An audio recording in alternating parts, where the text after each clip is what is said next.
Hello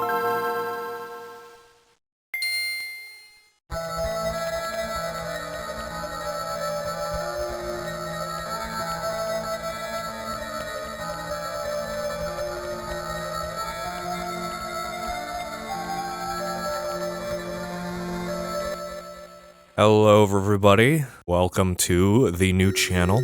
This is a good introductory game to give you a sense of what I'm going to be playing on the channel. This is going to be more of a one-off, though, of course, just to kind of get me antiquated with the whole Let's Play thing, because I've been putting it off for like a month because of the King's Field 3 video. But anyway, this is the Silent Hill play novel. It is a Game Boy Advanced adaptation of Silent Hill 1 that only released in Japan. This is a scuffed English patch of the game. It's a little rough around the edges, but the whole game is there. Now, this is not going to be exactly like the videos I plan in the future. I'm going to be mostly just narrating. But in a normal Let's Play, I would be, talking like a normal person. But this is a special case. I just wanted to show the game. I will be adding other Silent Hill 1 music to enhance the experience. So it's not a direct one-to-one, but I'm going to make it the best listening experience possible. So, buckle in. Buckle in! Game on! Time to start Silent Hill. It's been a while since I've taken a vacation. I'm driving my Jeep, heading towards the quiet resort town of Silent Hill. The sound of the engine reverberates in the darkness. Due to some slight car trouble earlier, it has become this late. I'm Harry Mason. I'm a run-of-the-mill writer. Her eyes closed, Cheryl sleeps peacefully in the passenger seat. Cheryl's my daughter. She's cheerful and lively, and the occasional carefree smile she shows me makes me feel happy. I don't have very many relationships with people because of what I do for a living, so Cheryl's existence has become irreplaceable to me. Cheryl was very much looking forward to this trip. Although paved, this is still very much a mountain road. At this hour, there's little reason for any other drivers to be about.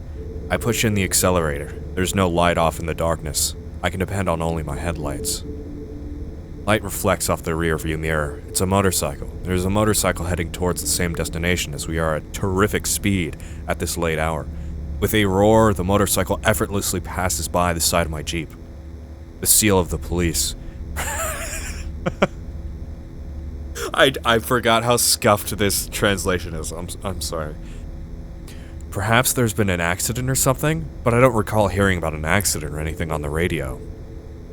Cheryl is sleeping. A child should not be awake at this hour. I wonder if she's dreaming about something. Tomorrow I have planned to take her to the amusement park. Maybe she's dreaming about riding the merry-go-round. I glance over at Cheryl's sleeping face and then return my eyes forward. The lighted area of the road almost appears to be blotched out from the darkness as it moves towards me. Huh? Something enters my field of view. It's the motorcycle from just before. It's lying on its side on the shoulder of the road. No doubt about it, it's the same motorcycle that just passed me. There's no sign of the driver. It looks like the driver smashed into the surface of the rocks by the side of the road while trying to avoid some kind of obstacle, and thus that part of the motorcycle has been destroyed. I carefully check the way in which my vehicle is headed. However, I don't see anything that could be an obstacle to my advance in the area illuminated by the headlights. A strange atmosphere creeps in around me. The radio reception begins to become erratic. Perhaps I should turn back, but my foot persistently pushes down the accelerator, with no intention of letting off. You can no longer turn back now. Something murmurs within me. Please increase your speed some more. Someone murmurs within me. Cheryl's eyes are closed. She's dreaming. I know that I should be awake, but what is this uneasy feeling? I feel as if my body is not totally my own. It's like someone, some strange being that is not me, is controlling me. Like I'm floating.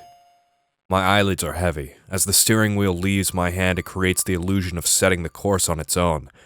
Freezing cold, uneasiness, almost like being ready to fall asleep. I'm just barely conscious, and now at my limit to maintain even that. When I saw the human figure on the road, I cut the wheel hard, and then there was nowhere else for my Jeep and I to go but down into the darkness below the cliff.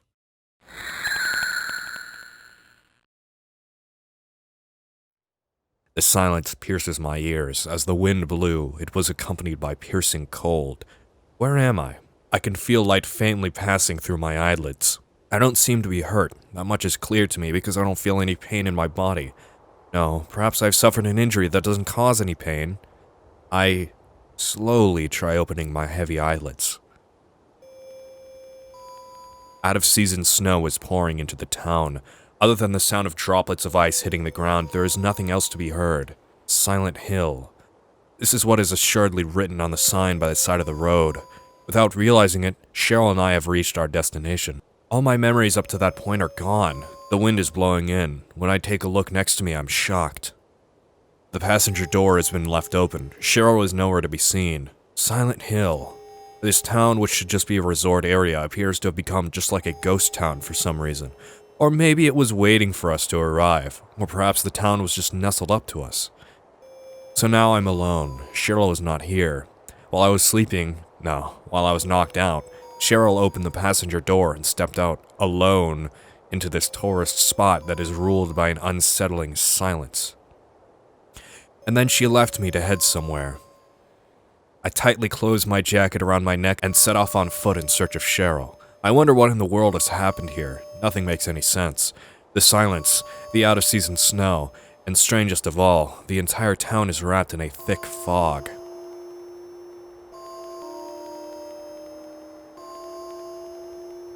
I began to run. Only the sounds of my footsteps echo in the surroundings. Just where in the world is Cheryl gone? Did someone lead her away? Various concerns run through my mind. I suddenly get the feeling that I heard footsteps other than my own, so I stop moving right away to check it out. Through the thick fog, I can see a figure that is about the size of a child. Cheryl? Without a thought, I cry out. The figure doesn't move at all. At the moment I begin to move slowly towards the figure, it starts to run. I fiercely chase after it. That's definitely Cheryl. Even though it is faint, I would not mistake someone else for my child. However, no matter how much I run, I cannot catch up. Instead, the figure is gradually getting farther away from me. The figure puts on speed as it is gliding through the air. The figure appears to be absorbed by the fog as it begins to disappear. In order not to lose it, I run with all my strength while keeping my vision centered on the figure. I then notice that I have come to an alley surrounded by buildings.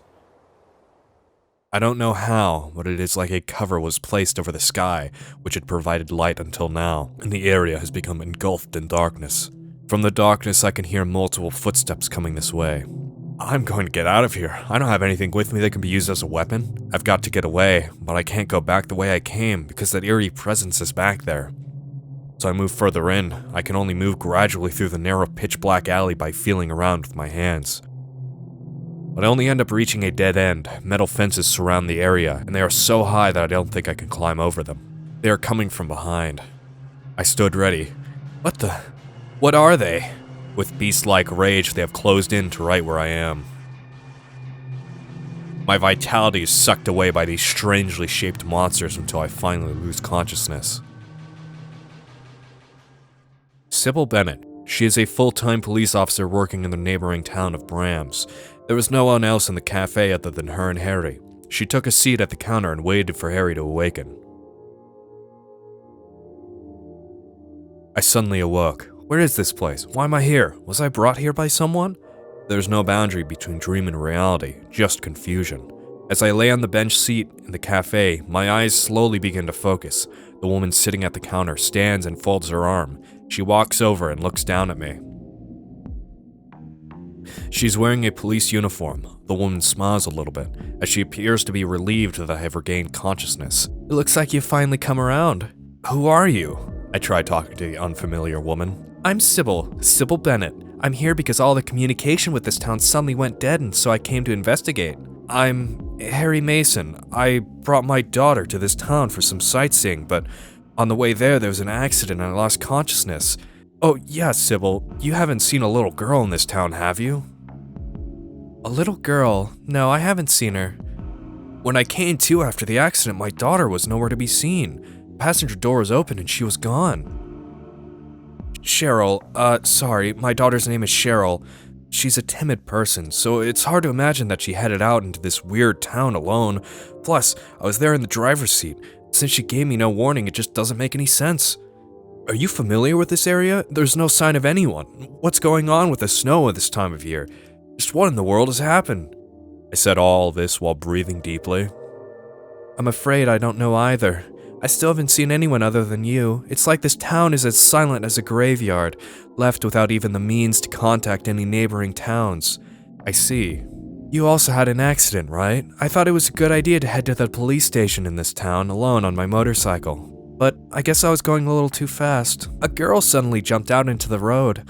I'm pretty sure it was a girl. I almost hit her. I cut the handlebars hard in order to avoid her. After that, I can barely remember anything. When I came to, I was lying in the street in front of this cafe, so naturally I came in here to get out of the snow, and then I found you sleeping there. I was having some kind of terrible dream, as if I made it here on my own. I don't remember at all. Just what in the world has happened in this town? What's going on with everything? Well, the situation is definitely strange. I'll head back to Bram's for reinforcements, and then return here. Sybil stood and fixed her collar with resolute fortitude. I've got to look for Cheryl. There's no other way I can just leave her here alone. I see. Well, I'll give you this then. You never know what might happen under these circumstances. If you feel threatened, then pull the trigger without hesitating. I take the gun into my hand. Thanks. I hope I don't have to use it. Having never handled a handgun before, I'm surprised by how heavy it is. But will you be alright? I'm not like the average girls around here. I've undergone proper training. Sybil placed her hand on the exit door, but then she turns and faces me again.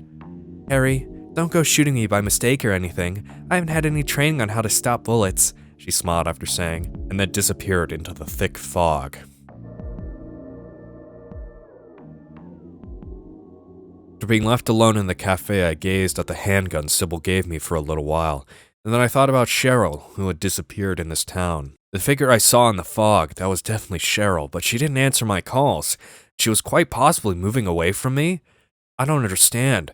I'm getting a bit mixed up. Still, the one thing I know for sure is that Cheryl has vanished in this town. All I can do is look for her. I may not have any knowledge of the surroundings or any clues, but I won't find Cheryl if I stay here. I stood up energetically and placed my hand on the cafe door. Something is making a noise. Huh? What's that noise? I look around. I walk in the direction the noise is coming from. I pick up the source of that noise. A radio? At that moment, the window glass shattered with a thunder and a giant bird-like creature flew into the cafe. No, it's not a bird. It's a creature with a reddish-brown skin that looks as if it has been burned. In its belligerent, pale green eyes, it is clear that my life is in danger.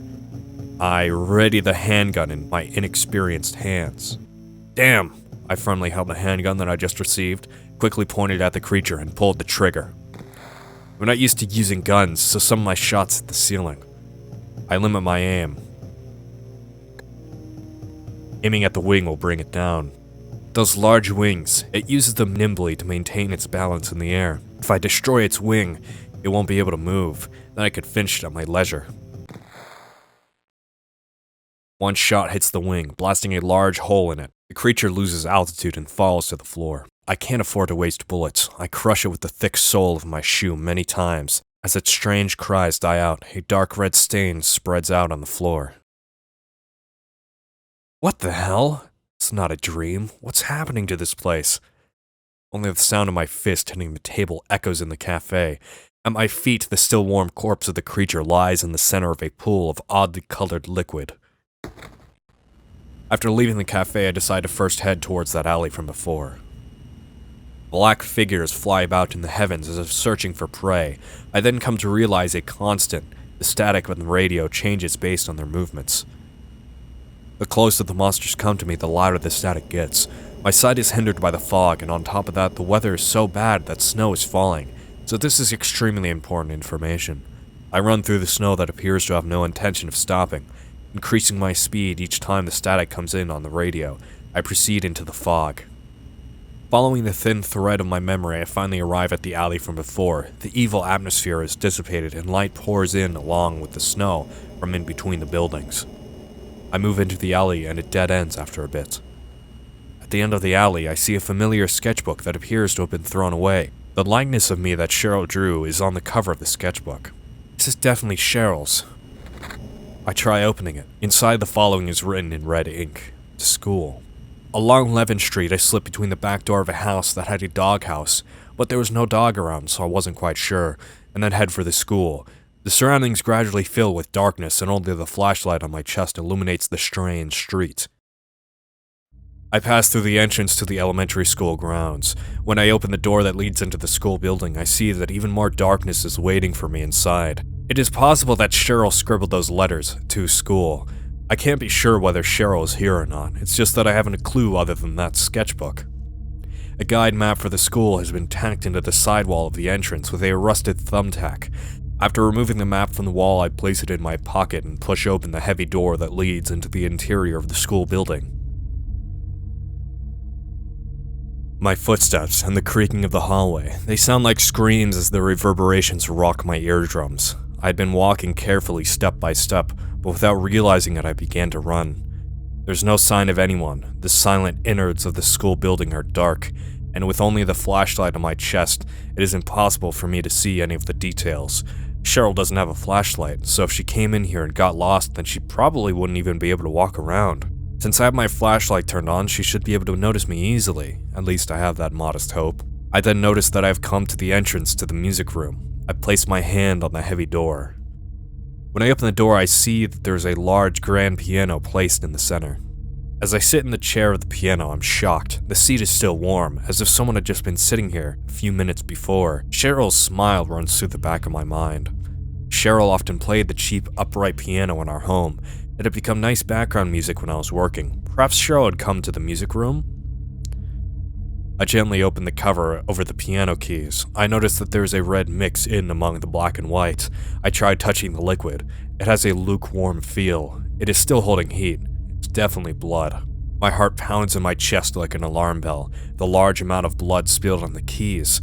If this is Cheryl's blood, she may no longer be alive. I wipe the stain off my hands onto my jeans, stand and leave the music room. At the same time I closed the door, I thought I heard someone scream. Maybe it was just my imagination. I walk down the hallway. The sleety mixture of snow pounds hard against the windows facing the courtyard. I take a look at the window down at the dark courtyard. The area is not so large, dotted with trees in which withering plants are growing. In addition to that, an old clockwork tower is faintly visible. From here I cannot determine what time the clock is pointing to. Wait. Something appears to be wiggling about in the darkness. An animal? No. It's dark and I can't see so well. It is slowly moving on two legs. It appears to be searching for prey. At that moment, the radio I'd clipped to my chest suddenly began making noise. As I returned my sight to the hallway, a sharp pain runs through my thigh. When I look down, I see the tips of those long claws piercing my thigh. Those oddly shaped monsters. They are posed like they want to hug me, and have gathered around my waist. They are about to bite me. I instantly push the monsters away with my hands. With my right hand, I push on its head with force and knock it away. It then totters and falls down on its face. That was when I noticed that I had been completely surrounded by these monsters. I ready the gun. I fix my aim on their heads and pull the trigger with my trembling index finger. I continue to shoot as each one of them appears. The smoke from the gunpowder began to fill the air around me, so I placed one hand over my mouth. Even after the noise from the radio had stopped, I could only stand there, paralyzed in utter amazement among their corpses. Is Cheryl alright? She shouldn't have been carrying anything that could be used as a weapon. I began running. I can't just stand around. There's not a moment to lose. Cheryl is waiting for me. Wait a minute. Suddenly my vision became hazy or something, and I rubbed my eyes. When I look back, I see that all the bodies of the monsters have unexpectedly vanished. What? Was I hallucinating or something? I pull the guide map out of my inner pocket and shine the flashlight on it. I confirm that there is a boiler room located in the basement. My feet naturally begin to take me there. I descend the stairs to the basement, taking one step at a time. A school building without light. As I move forward, I am beset on all sides by absolute darkness. As I head towards new fear and new enemies, my feet have no intention of stopping their advance. But oddly enough, I don't have a sense of justice. I just want to make sure that Cheryl is safe. To catch her in my arms, that is my only goal. The boiler is not running. If I simply press the switch in front of me, then this eerie machine should begin operating. However, I just stand still. I try pushing the switch, but the boiler doesn't do anything at all. So I try opening the switchboard cover below the switch.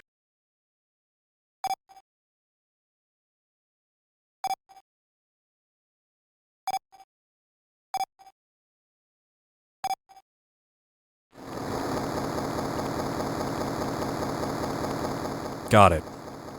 I have an instinctive feeling that by pushing this switch, something outrageous may happen. Although at the same time, I also notice my daughter Cheryl's scream run through my heart, like a sense of duty that makes me feel that I must push the switch. I slowly push the switch in. The entire school building shudders as if it were a giant ship. The entire elementary school building appears as if it has been swallowed by Cheryl's heart, as she stands alone in the darkness. I understand that I must do something. To the courtyard. The darkness softly whispers to me. The clock tower looks to be tall enough to reach the 3rd floor of the school. At its base is a small door about big enough for an adult to enter while bent down. The door solemnly opened, and seemed to beckon the one standing in front of it to enter with an irresistible mental energy. I cannot resist that power. As I enter, the door closes with a hopeless thunder. Inside the clock tower, a psychologically loathsome stench hung in the air. However, the smile of my beloved daughter in my heart lessens my uneasiness and lets me forget my fear, if even for a moment. Reassured, I place my foot on the ladder leading underground, with my greatest motive, called love. The inside finally became a small passage about large enough for an adult. I run, trusting that I will see her smile ahead. I run forward, stomping concrete stained with the smell of death. Once I climb the ladder at the end of the tunnel, there will be no going back. I mutter Cheryl's name one more time. The depressing sound of the door closing echoes throughout the courtyard. Where am I? A raw, warm breeze brushes past my cheeks. The view lets me know that this is like a completely different world from the school I was just in. Once again, I think, where am I? I descend the small stairs leading away from the clock tower and become even more convinced. An extremely religious-looking design has been drawn in the center of the courtyard. Within a large double circle, a triangle has been placed, and within that a strange pattern that looks like hieroglyphics is drawn. I don't remember this being here before, I mutter. This is definitely the school I was just in, the placement of the trees, and the construction of the building. However, an overpowering feeling of nausea rises up throughout my body, a revolting, horrible smell, like that of the stench of cutting into rotten meat, thickly wafts throughout the air. It is nearly visible to the eye. I begin to run. I can no longer bear to stay in this spot. By the time I place my hand on the door that leads inside the school building, I no longer have the strength left to tell how long I was running. Maybe it was only for an instant. The school building has dramatically changed. Metal-grated floors, blood-covered walls, corpse-like puppets hanging everywhere. It's like a nightmarish scene in which everything is isolated from the real world. In spite of that, I run. I'm searching for Cheryl. The unpleasant metallic sound of my footsteps resonate throughout the inside of the school. And then I open the door to the teacher's room. Perhaps the door is not installed correctly, as it took me several forceful tries to force it open. Once I enter the room, I'm shocked. Desks are strewn about, and a raw, rotten stench rules the room. I call home where no one should be. Without knowing why, I dialed my home number, where no one should be. Maybe there's a chance that Cheryl has already returned home. With slight hope, Phone is ringing. A mechanical electrical sound repeats over and over, and all of a sudden it stopped. Hello? The voice of a man I do not know escapes from the receiver. Hello? Who is this? From the receiver I hear a gasp. The phone went dead. I stood bewildered for a bit with the receiver pressed against my ear. There's a man in my house, where no one should be. A man I don't know. I gently hang up the receiver, and for a bit I'm captivated by that blue telephone. I begin to leave the room. My heart rapidly contracts. The mechanical bell sound echoes throughout the room. I nervously approach the telephone, and once again pick up the receiver. Daddy, help me. It's Cheryl. There's no mistaking it. I firmly press the receiver against my ear. Where are you? Cheryl? Is this Cheryl? At that moment, Cheryl's voice is replaced with a busy signal. I knew it, I think. Cheryl is here. Being located in the residential area, many children probably come to this school. The interior of the elementary school is larger than I imagined, including classrooms. There are a lot of rooms, so locating Cheryl will be extremely difficult. If Cheryl wasn't brought here by someone and instead came here on her own free will, then perhaps she might be in that room. I spin around, run to the stairs at the end of the hall, and then sprint up. I've come to the library and my eyes are drawn to the open book here. It was a dictionary of religious science. Depending on the region, each had the characteristic of having individual doctrines. From ancient times, the practice of offering a living sacrifice was the only way to avoid disaster. Most believers are those who have chosen to renounce the world for the sake of their beliefs, while those believers who not yet give up their material possessions need to deepen their knowledge of the sacred texts. However, some believers have a tendency to strictly hide the fact that they are believers from others. This is because they believe that if the fact they are believers becomes known, then their effectiveness would become nothing. Even within black magic, which is thought to have vanished in present times, its magical spells are actively researched in such areas. In that process, an altar set alight with a sacred flame and a symbolic seal were required. Then, by summoning an evil being and bringing it into contact with a saint, a new existence is said to be able to be created. In this case, the saint is not limited to a priest, as an inanimate object can also be used. I become gripped with the sense that my actions have been controlled by someone this entire time. Coming to the library, seeing that specific page in the open book, even whatever it is that I must do now, it is a decision that is out of my hands. Everything that has happened has been in someone else's hands. I have gradually come to understand this. Even still, I probably cannot determine my own course. I accept the direction of the unseen one, to whom I must obey. In order to find Cheryl, there is no other alternative. I now know where I need to go. As I journey there, I walk firmly, stepping forward one step at a time.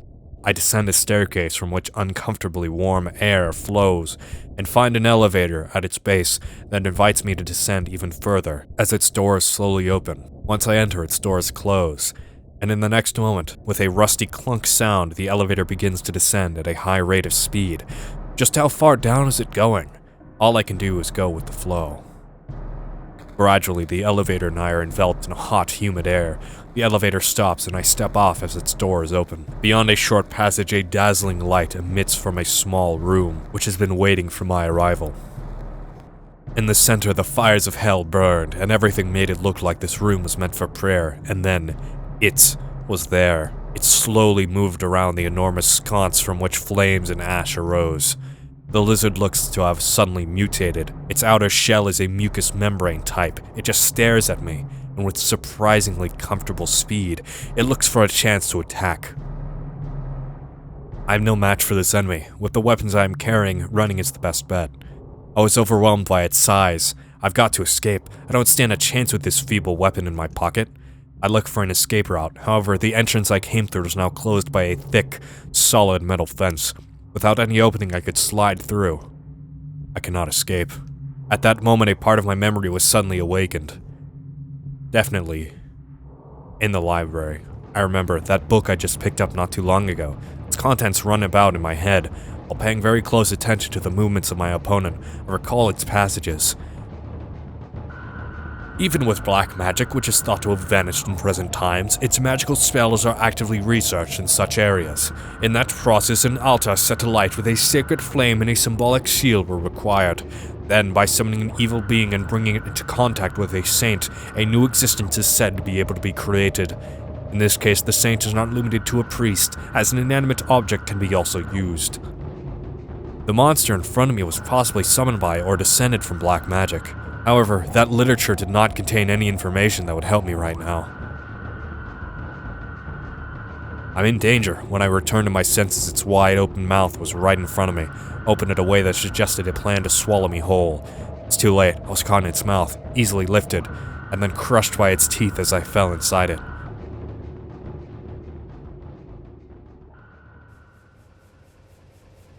When I came to, I found myself in the middle of a dark room. Where is this? I wondered to myself. The monster from before has vanished. I heavily stood up and then waited motionless for a bit until my eyes came into focus. Somehow this looks to be the boiler room. It is oddly quiet. Maybe I was dreaming. My very exhausted body seems to have also recovered somehow. The low hum of the boiler strangely calms my nerves. And then I sense the presence of a person and I shift my gaze. There was a girl standing there. She was wearing dark blue clothing and her light brown hair was neatly combed.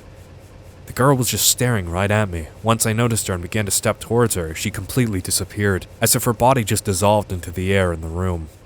I was alone once again. What was that? A strange feeling of relief washes over me. After standing for a bit, I let out a long breath and then placed my hand on the door at the entrance. Sunlight is shining into the hall of the school building. As usual, the snow is still outside, but I am gripped with a strange feeling of relief, as if cancerous cells had just been removed from me. Filled with relief, I slowly walk towards the exit of the school building, and then I learn that Cheryl is not here, from the loud sound of the church bells that seem to call out to me. I begin to run towards the church on a road half covered in mud. Snow falls above my head, some of which freezes my hair as chilly air flows by. When I reach the church, I push open the heavy door without hesitation.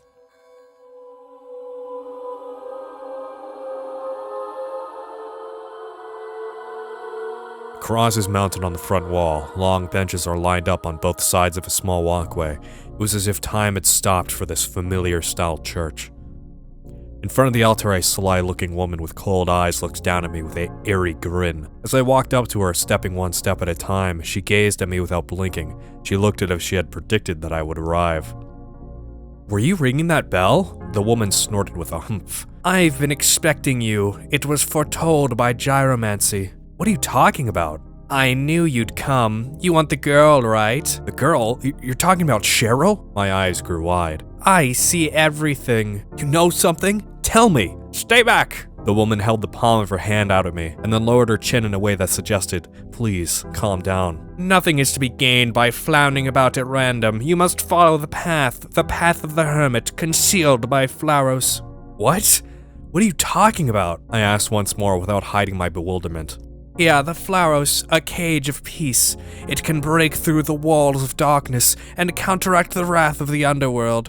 These will help you. Make haste to the hospital before it's too late." The woman held up a strange object and then softly placed it on the desk on top of the altar. "Wait, don't go yet." I will not believe the woman's story. Her story was unclear, and I don't understand it. I cannot just carelessly believe her. I thought that insane woman's behavior and the details of her story were questionable. All that remains in the church is the reverberations of the sound of a door closing. I go after that woman. I'm convinced that woman definitely knows some secret of some sort. However, the knob on the door that she went through would not turn at all. It must be locked from the other side. Damn! Now I'm the only one left in this church. Almost as if taken from a nightmare. This space is heat. This warmth feels like it is protecting me from something. That is the best way to describe it. I move away from the door and begin walking to the altar that woman was at. The object that the woman was just holding has been placed there. A Flaros. That is certainly what that woman has called this. I try picking it up, and then I place it back on top of the desk right away. It is power. The overwhelming power of the gods rests inside this four-sided object. It was a sensation like an electrical current passing into the palm of my hand, and then power moving throughout every nook and cranny in my body. I pick it up once more. This time I calmly take it into my hand and then place it in my pocket. For some reason, I am convinced that this object will help me find Cheryl. I pick up the key that was next to the Flaros, open the door to the church, and rush out into the heatless snow world again. Hospital. That woman certainly said something about one. Alchemilla Hospital. The only hospital I could find on the map was that one. I could see my breath as I exhaled while I headed towards the entertainment district. The bridge to the entertainment district has been raised so that boats can pass by in the river below. In other words, it is split in the middle, and it is fixed in a raised position that makes it look like the Japanese katakana character. Ha! I enter the nearby drawbridge control room, place the key I was holding into the control panel, and forcefully turn it to the right. While emitting a sound like an old woman laughing, the bridge finally begins to lower, inviting me to the entertainment district. After crossing the bridge, I shudder. The temperature is gradually declining. Or maybe it is just a result of the thing inside me that produces nervousness and fear. On this wide road, there is not a single motorcycle running. I'm running right down the center of it. If I continue forward, Alchemilla Hospital should be on the right. An old building appears in the thick fog. On the signboard, Alchemilla appears in faded letters. Its eeriness causes me to hesitate for an instant, but in the next moment I place my hand on the cold gate. I open the heavy hospital gate and then open the door directly to my right that has entrance written on it. The inside of the hospital is wrapped in silence. To the left there is a reception area in which various papers are neatly placed on a shelf. Waiting benches are lined up along the back of its hall, and a television is pointed at them. I do not feel the presence of any patients, or even any people. Only faint light pours in through the windows from the cloudy sky. The hall is filled with a trace scent of alcohol, which penetrates my nose. I begin walking. After passing through the waiting room, I reach a long corridor. I open the door marked examination room.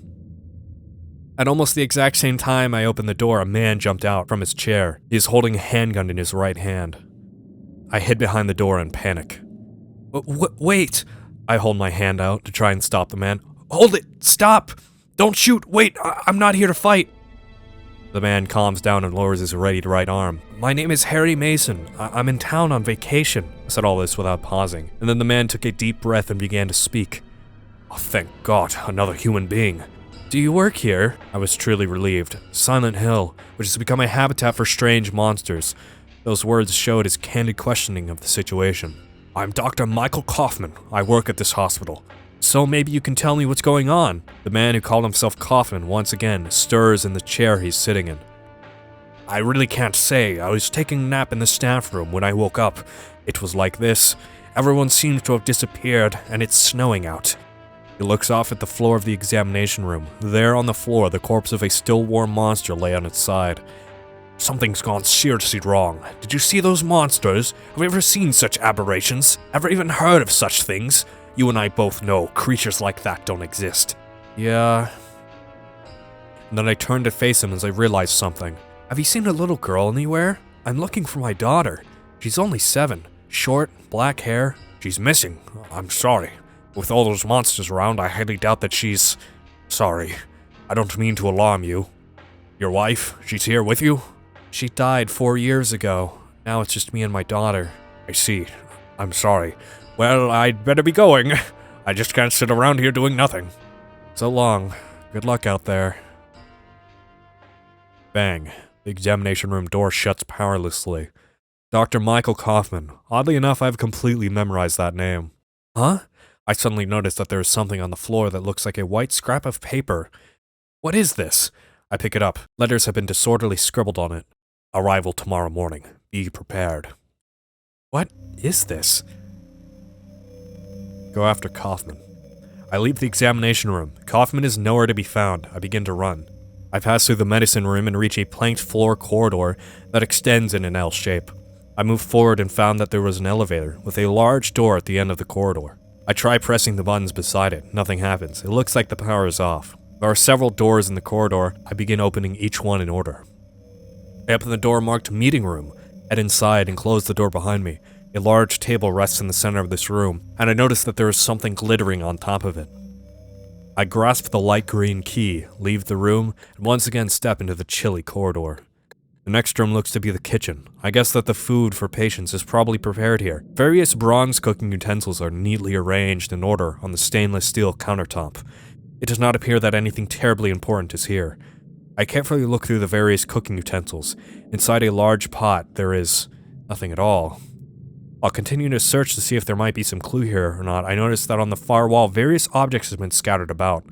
Carefully move forward on the wet floor as to not slip. Something is there. I reach out my hand towards the thing in front of me, and I pick up the pet bottle. I move past one of the sinks and notice an empty pet bottle sitting on the end of the counter. Perhaps this might come in handy for something, I mutter. Then I leave the kitchen. After leaving the kitchen, I head right and place my hand on the first door that I come to. I notice the words, Director's Office. Out of the corner of my eye, as I open the door. From inside the room, a strong stench overflows outward and causes me to feel dizzy.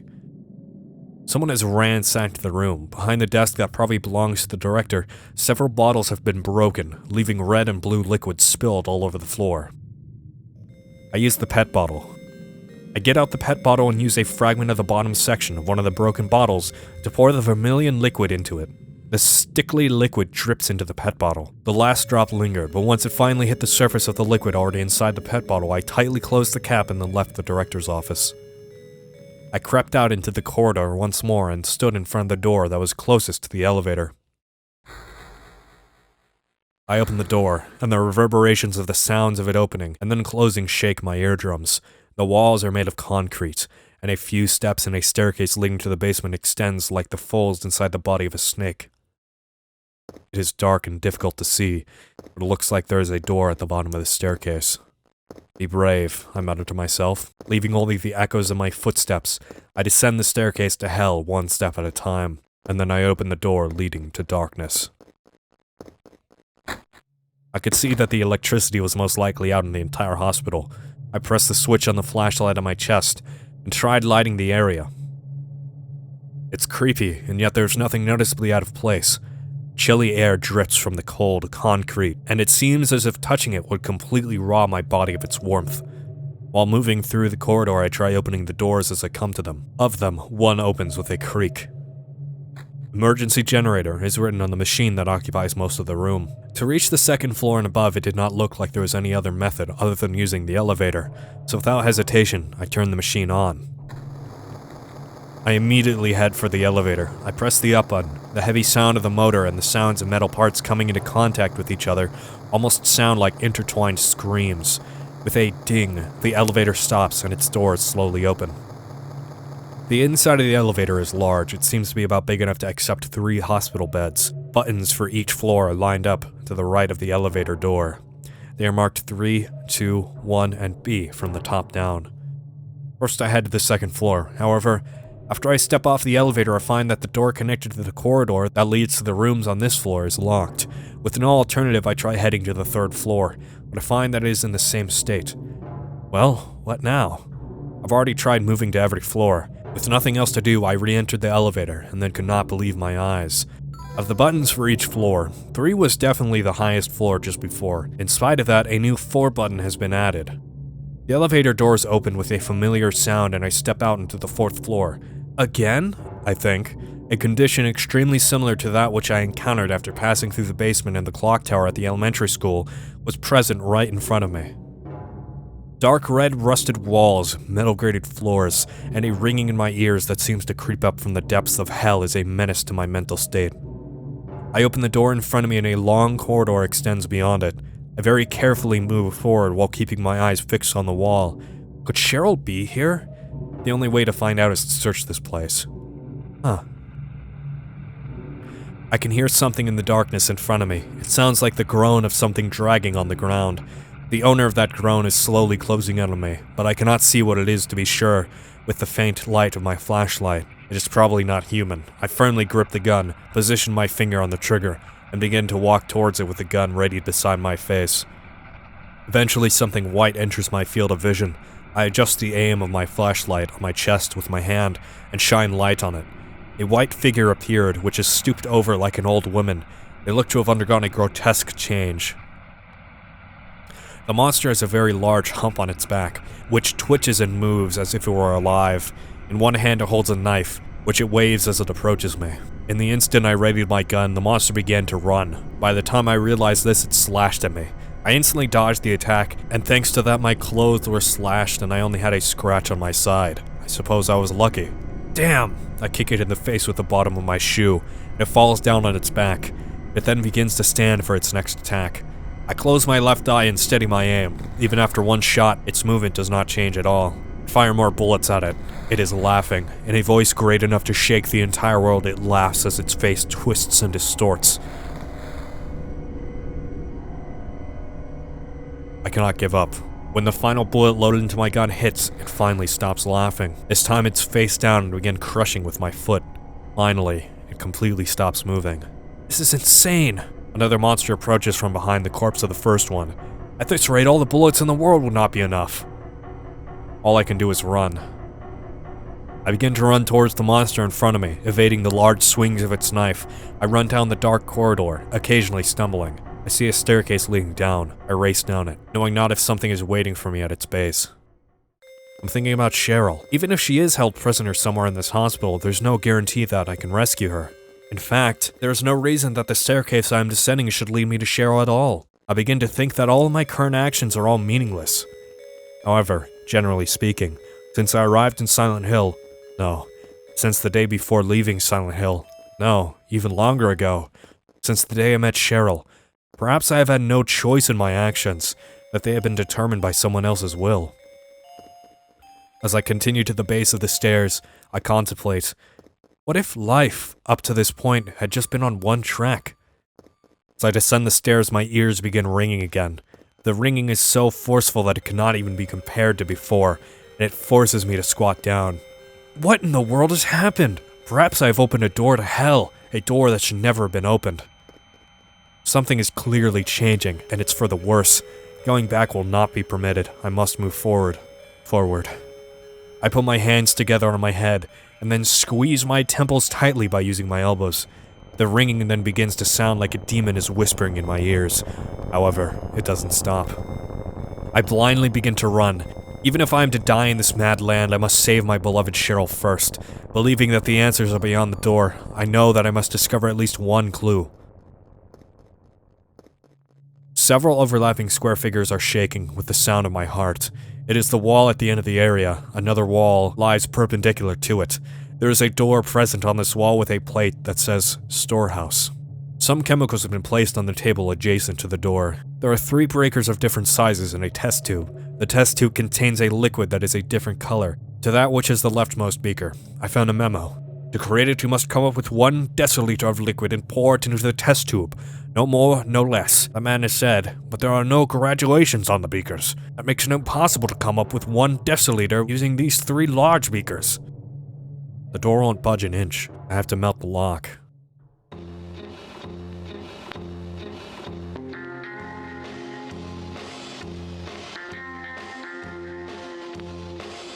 Fuck, I forgot how to fucking do this.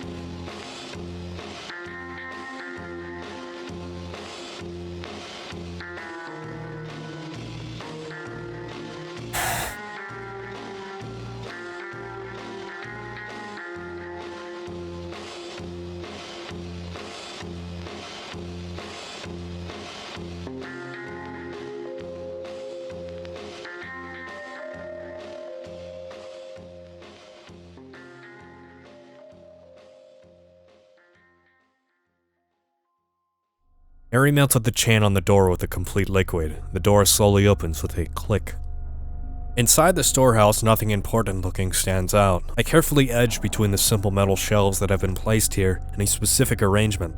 However, nothing is here that makes this room worthy of being called a storehouse.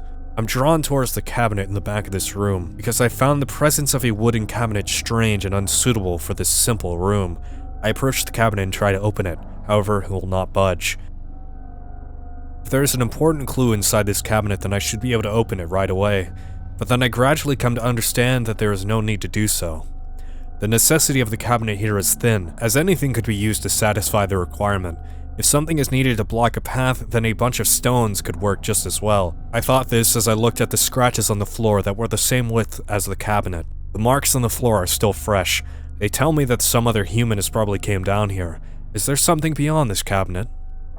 Using my body weight, I slowly push the cabinet from its original position. The existence of the inviting door behind the cabinet seems completely natural, so of course, I place my hand on it. The room is very inorganic. While shining my flashlight about, I move through the room and eventually discover a grate in the floor. From between the bars in the grate, I can see a staircase that leads to a lower floor. The grate makes a clunk as I open it. It is quite heavy. Even though I am sure of my strength, I do not believe that I could pick it up. After opening the grate enough so that I can pass through it, I gently place 1 foot on the staircase that has appeared. Slowly and cautiously, confirming each step as I go, I descend the staircase to a mad place in which light cannot reach. Finally, I reach a wide room, much wider than I imagined. I guess this based on the echoes of my footsteps. Run. I am running through this eerie space that lies in the basement of the hospital. It is lightless. All I can do is run. Does this world have an end? Or did it even have a beginning? Everywhere I go, all that I do is to solve the mysteries that appear one after the other. and then move on. I understand this, and expect that the same situation will continue. Still, all I can do is move forward. My thinking always results in this conclusion. A door has awaited me. I slowly turn the knob. The inside of this room is different from the ones I have encountered up to this point, and I can feel life in here. There are traces and a sense that someone was in this room. I softly pick up the picture frame that was displayed on the desk. Alessa, that is engraved on the picture frame. I gaze at the picture. It is a face that I think I've seen somewhere. I try to remember where as hard as I can, but in the end, I cannot remember at all. But I'm sure that I've met this girl somewhere, and more than just once. A diary has been placed next to the picture frame. I reach out with my hand. April 15th. From today, this will be my new diary. Lisa secretly gave this to me as a present, and it means that I should be able to take my bandages off. A bird landed on a branch of the tree outside my window. I gazed at it for a bit. Seeing those beautiful colors, I thought again that it must be spring. I wish I could play outside like the other children. It is now afternoon, and they have come again. I pretend to be asleep, and it looks like they did not notice. They talk quietly as not to be heard outside my room. Don't understand the meaning of what they discussed. They never talk in this room, I thought. April 16th. Someone is talking outside my room. It sounds serious, but it doesn't seem to be about me. Perhaps it's because he doesn't want to disturb me. Even the hospital director has not come to see me much lately. I don't like the director very much, so I'm honestly quite happy. P.S. By some strange chance I learned a certain person is coming to visit me. April 17th. Everyone has been in a rush for some reason since before the sunrise this morning. Something about a dead person coming back to life. Does that really happen? It is a frightening story, and because of that my meal is a little late. The cold soup is disappointing. Suddenly I remembered him. Maybe he's forgotten about me, but I definitely remember him. Lately I think of him often. I want to see him. It looks like my visitor is coming in the evening on the day after tomorrow. Before then, just once. April 18th. It is finally tomorrow. I'll not tell anyone about this. If I tell anyone, they'll probably strap me to my bed. Before they arrive, the friend that can share my feelings. The only one. I wonder if she'll realize this. Tonight I'll go to bed early. April 19th. I must get out of here. For the first time in a while I've worn my favorite pendant. Does it look good on me? I'll write about the results here tomorrow. April 20th. The last page is blank. I place the diary on my arm and prepare to leave the room. However, my eyes once again return to the picture frame that the diary had been placed next to. She was all alone, but I have Cheryl. The girl in the picture is appealing to me for something. In the painful silence, I can feel a spiritual message. After wavering, I removed the picture from the frame and slid it into my pocket, and then I left the room. Alessa. Just who is she? And why was her picture on display in the deep basement of the hospital? And where was this strange feeling of a life that I'd sensed in that room coming from? I'm unable to figure any of it out. And so I'm irritated. I head for the examination room on the first floor. All the mysteries of the hospital are surely prepared in that room. Believing so, I race up the stairs while having difficulty breathing.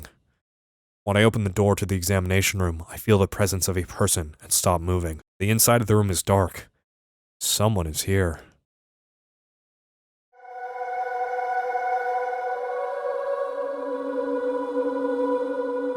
Once the woman realized that I was a human, she ran towards me and threw her arms around me like a child would. Finally, someone else is okay. After mumbling those words in a tearful voice, she held me more tightly. Who are you? My name's Lisa Garland. What's yours? Harry Mason. After we exchanged our simple introductions, I sat in a chair and she sat on the bed, so that we were facing each other. The woman that called herself Lisa had blonde hair and an intelligent look to her. Maybe she might know something. At the moment I was about to speak, the woman began talking. Harry, tell me what's happening here. Where is everybody? I must have gotten knocked out when I came to. Everyone was gone. Her voice did not feel like it was coming from her body. It was accompanied by a strange reverberation. It's awful. So you don't know anything either. Great. I just don't get it. It's like this is all some kind of bad dream. As I select my words, I have a feeling that even my own words are not coming from my body. Yeah, a living nightmare.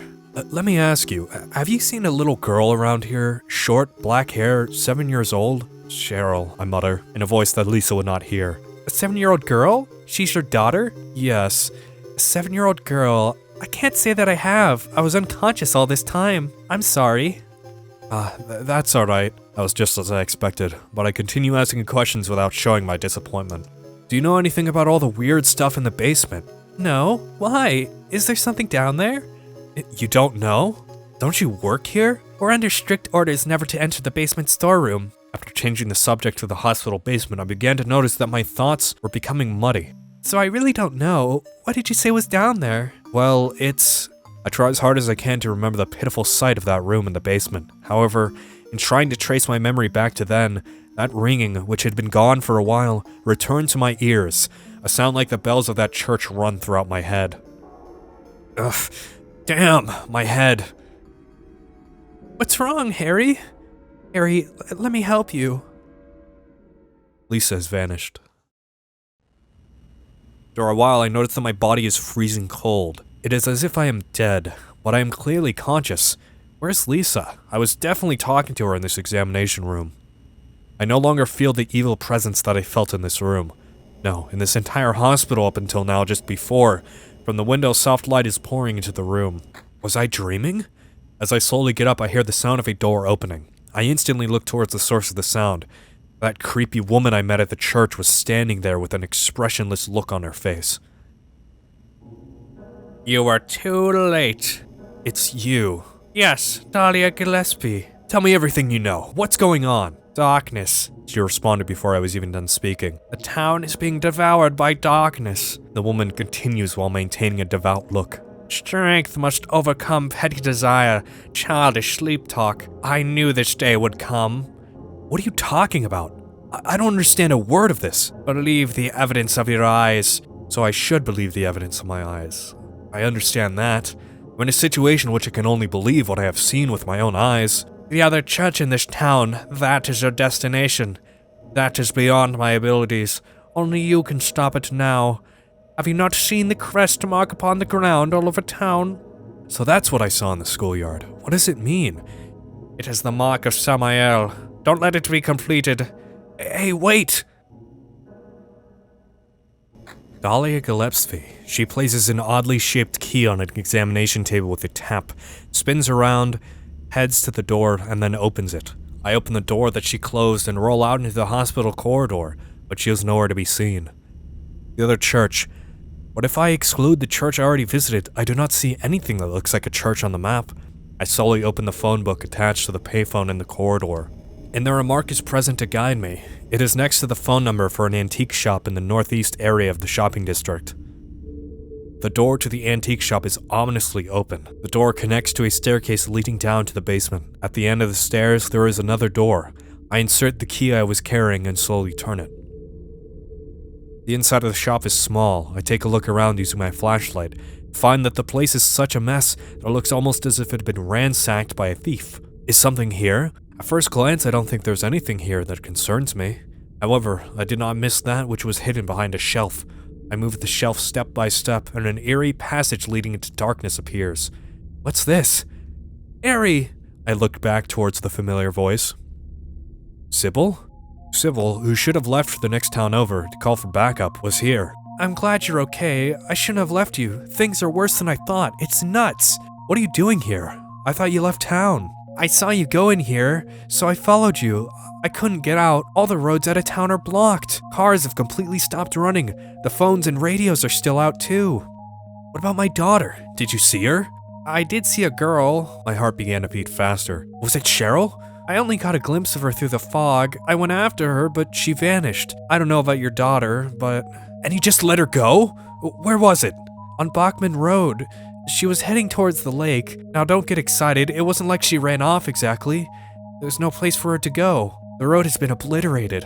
What? So then Cheryl, it's like she was walking on thin air. An uncomfortable silence occurs between the two of us. What about you? Anything? Yeah. I met this bizarre woman. Her name's Dahlia Gillespie. Do you know her? Dahlia Gillespie. No? And? She said something about this town being devoured by darkness. Gibberish like that. Any idea what it means? Darkness devouring the town. Must be drugs. They sell them to tourists.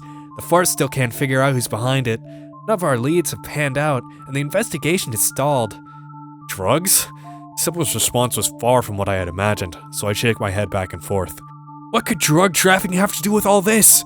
I really don't know, but maybe that's the darkness she was talking about. That's all I can think of. Sybil looked slightly irritated and took a long breath.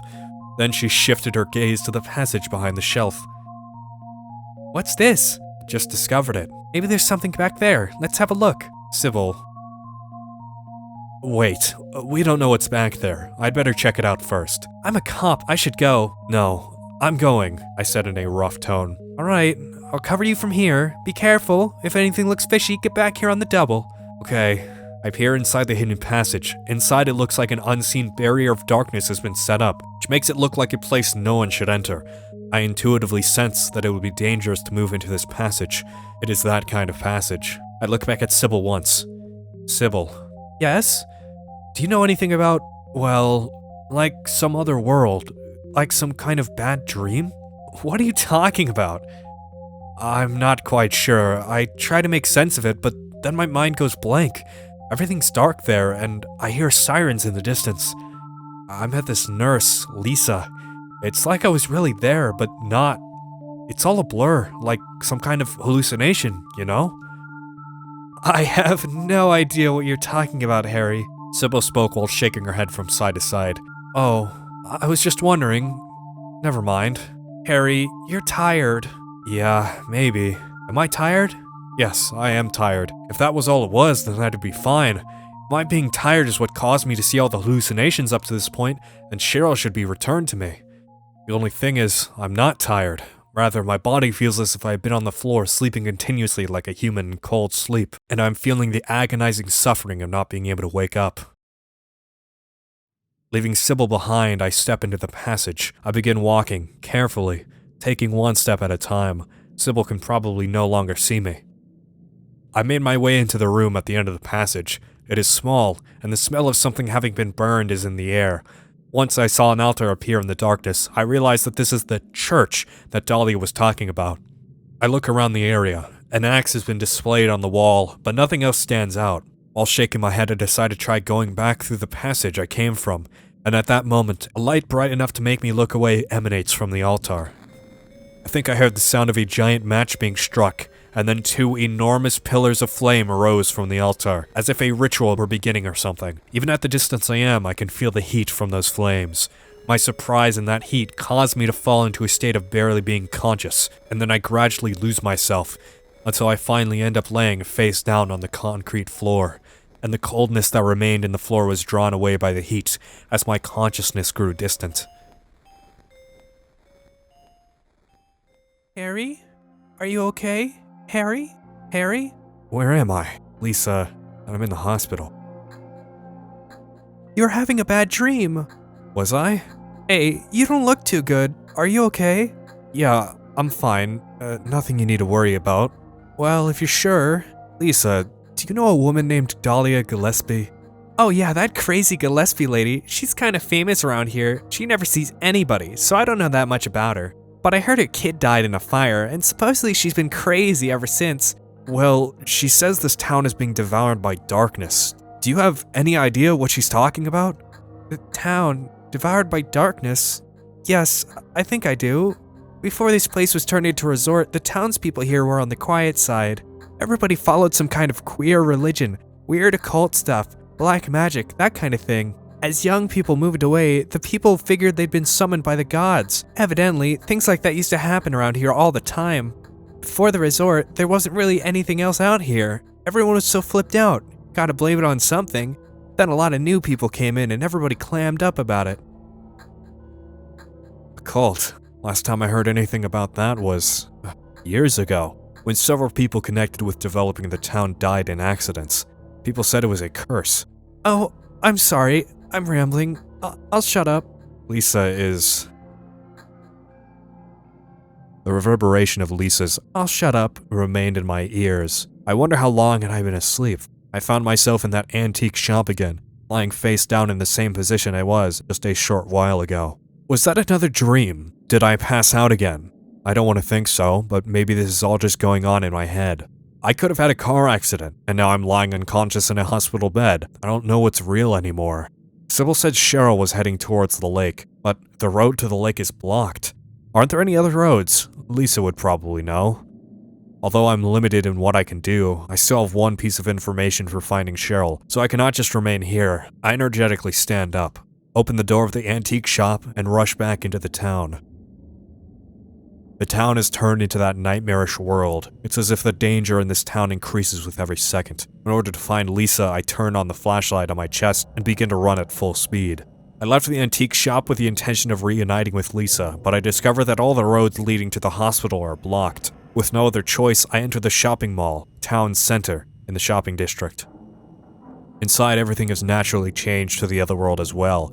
I can hear the groans of monsters in the vicinity. It would not be surprising if they attacked at any moment. The floor has changed to metal grating, and this building looks as if it had been left in ruins for several hundred years. Large monitors have been placed in the hall at the entrance to greet shoppers. After wandering around the first floor and finding nothing interesting, I began heading up the powered-down escalator. And at that moment, suddenly a light overflows from out of the monitors in the hall. A bound Cheryl is displayed on the screens. Help me! Cheryl! I turn around and run back down the escalator toward the first floor hall. The image of Cheryl on the monitors then begins to get more and more fuzzy, until it dissolves into video static. And then, in place of Cheryl, an eerie crest is displayed. It looked a lot like that which I saw in the courtyard of the elementary school. I pound on the monitors. I pound with all my strength, as if I believed that Cheryl is trapped inside the TV. However, Cheryl's image did not appear again. I am convinced. Cheryl was definitely taken away by someone and is being held by them. She is waiting for me to rescue her. I must hurry. I'll search the second floor.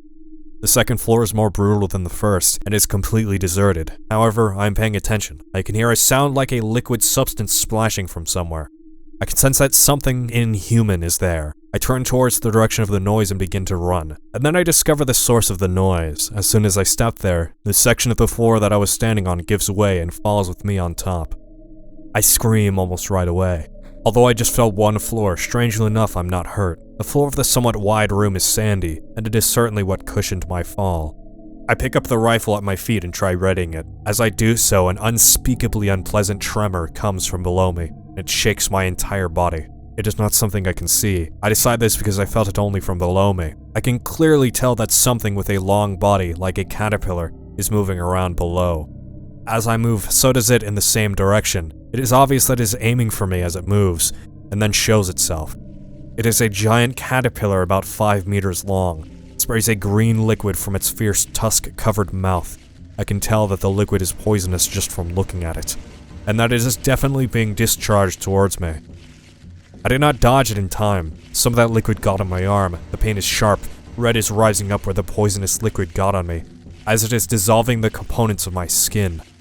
Damn! I'm in danger now. I once again raided the rifle that I just picked up, and I rain bullets into the creature that has appeared above ground. Green fluid began to leak from its abdomen, so it twisted its large body and once again burrowed underground. A steel plate is conveniently lying in the middle of the area. If I can just get on top of that, then I should be able to avoid a direct attack. However, after moving onto the steel plate, I discovered one problem with doing so. I can no longer tell where it's coming from. I can only go with my intuition. So where is it going to appear from? I gamble. I listen carefully. I wager that it is coming from behind. Spin around and fire the rifle. It had just appeared there and my first shot went right through its head. It exploded like a watermelon, and liquid with a revolting color and horrible smell began to flow around it. I pursue as it begins to try and escape back into the ground, firing the rifle on this deserted floor of the town center. I leave the town center. Perhaps the caterpillar from before was blocking my path to the hospital, as my route, which had been blocked until just before, was now restored. The entire town seemed like the insides of an enormous living thing. If a part of it is treated, then a part of it is destroyed. If a part of it disappears, then a part of it reappears. I get the feeling that I'm wandering around within a living organism that has become a labyrinth. I entered the gate of the hospital, then energetically opened the door of the examination room. Inside, Lisa was waiting for me. Harry! She changes from looking completely exhausted and rushes over to me in an innocent, childlike way. Glad you're okay. Thank God you came back. I was scared to be here all alone. I'm here now. I was worried too. I'm real happy to see you. I lightly hug Lisa and gently draw away. I then speak while looking into her eyes. Lisa, can you tell me how to get to the lake? The lake? You take Bachman Road. The road's blocked. I recall what Sybil told me. Well, that's the only way out there. Are you sure? There's gotta be another way. Lisa places her hand on her chin and thinks for a bit. Then her eyes open wide as she has realized something. Wait, I just remembered. What? There's a waterworks over by my old elementary school. It's been abandoned for years. There's an underground tunnel out there used for inspections or something. I remember hearing it runs all the way to the lake. Really? You think I can get to the lake from there? I've never been down in there myself, so I'm not positive. Besides, it's all fenced off to keep people out. There's a chance. I've got to try. Lisa embraces me again just as her face is beginning to look tearful. Harry, don't go. I don't want to be alone. It's so scary. I can't stand it. This one room in an empty hospital. In this state, monsters could kick in the door and enter at any time. She has no weapons with which to defend herself with, so her being gripped with fear is only natural. What should I do? How about coming with me? This may not be the safest place in the world either. I can't promise you anything, but I'll do my best to protect you. No, somehow I feel I'm not supposed to leave this place. Oh, Harry, I'm so scared. I'm cold. I waver. Is it okay for me to leave Lisa alone? But then, what will happen to Cheryl? Cheryl is only me to depend on. My concern for Cheryl cannot be compared with my concern for Lisa. After all, she is my daughter. Look, just wait here a little while longer. I'll be back as soon as I find my daughter. Perhaps those words rang cold for Lisa, but there is nothing that can be done. I must save my daughter. Harry. I leave the hospital towards the water supply installation near the elementary school. I was told that I could go through those sewers and reach the lake that Cheryl was heading toward. I must hurry. As I begin to run, I feel something fly over my head. It looks like something is flying in circles in the sky above me, but it is dark so I cannot see so well. I climb the metal stairs of the building across the street and then head up to the roof. What is this? A giant moth. I guess I didn't completely kill it. That caterpillar that I shot at the town center has followed me here. And it has matured. It dances across the black sky and is looking down on me. In addition to the poison that it can discharge from its mouth, it now has a stinger with which to stick me with. I'm in danger.